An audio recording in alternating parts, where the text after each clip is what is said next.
Jiwa lu. Pada video sebelumnya, kita sudah belajar tentang jaringan komputer yang sangat basic, yaitu hubungan antara dua komputer saja. Nah, di sini saya sudah kembali gambarkan, ya, ada PC1 dan PC terhubung menggunakan kabel UTP.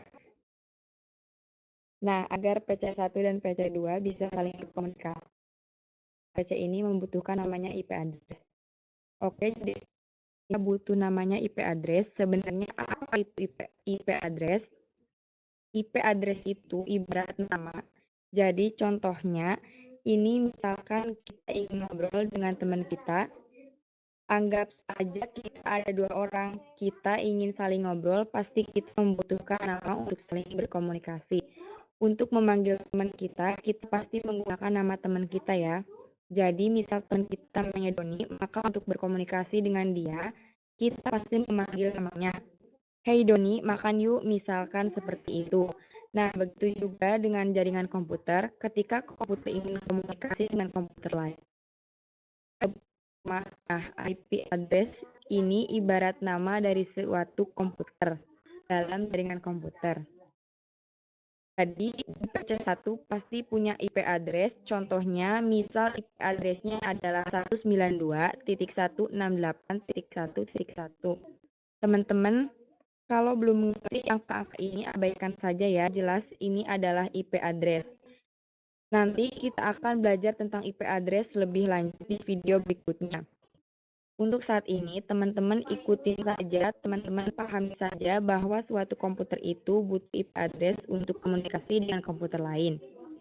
Nah, ini adalah contoh dari IP address. PC1 IP address-nya 192.168.2. Kedua PC sekarang sudah di PC1 IP address-nya adalah 192.168.1.1 dan di PC2 IP address-nya 192.168.1.2. Nanti ketika dari PC2 ingin mengakses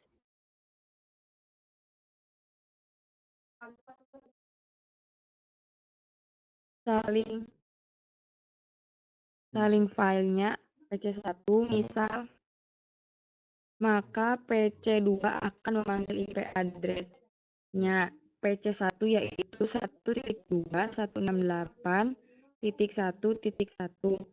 Nah, seperti itu ya teman-teman. Jadi sekali lagi, di bawah IP address itu ibarat sebuah nama. Jadi agar antar komputer dalam satu jaringan dengan komputer itu bisa saling berkomunikasi, tentu saja mereka membutuhkan nama. Nah, nama di dalam jaringan komputer itu adalah IP address. Oke, saya harap teman-teman sudah ngerti tentang IP address ini ya, tentang konsep IP address ini. Pada video berikutnya kita akan coba menginstal aplikasi namanya Packet Tracer. Nah, apa itu Packet Tracer?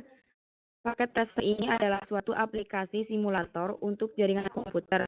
Jadi kita bisa mensimulasikan jaringan komputer menggunakan Packet Tracer ini.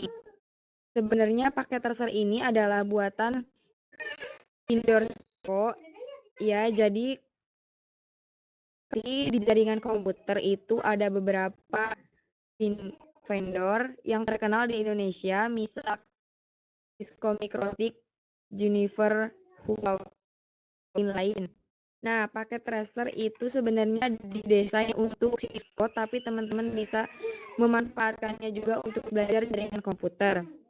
Jadi, meskipun teman-teman misal ingin belajar tentang Mikrotik, Juniper, atau yang lain-lain, nggak apa-apa teman-teman tetap perlu install paket tracer, karena kita bisa pakai tracer tentang basic dengan komputer atau dengan komputer dasar menggunakan paket tracer ini. Gitu ya. Jadi sekali lagi, meskipun teman-teman misal ingin belajar Mikrotik atau Juniper yang ya intinya selain Cisco, saya sarankan teman-teman tetap mengikuti paket yaitu misal Cisco paket tracer. Tapi kalau misal teman-teman belum mengerti apa itu Cisco, apa itu Mikrotik, apa itu Juniper, nggak apa-apa, kita akan bahas tentang hal-hal tersebut secara detail. pada video-video berikutnya. Oke, sampai jumpa di video berikutnya.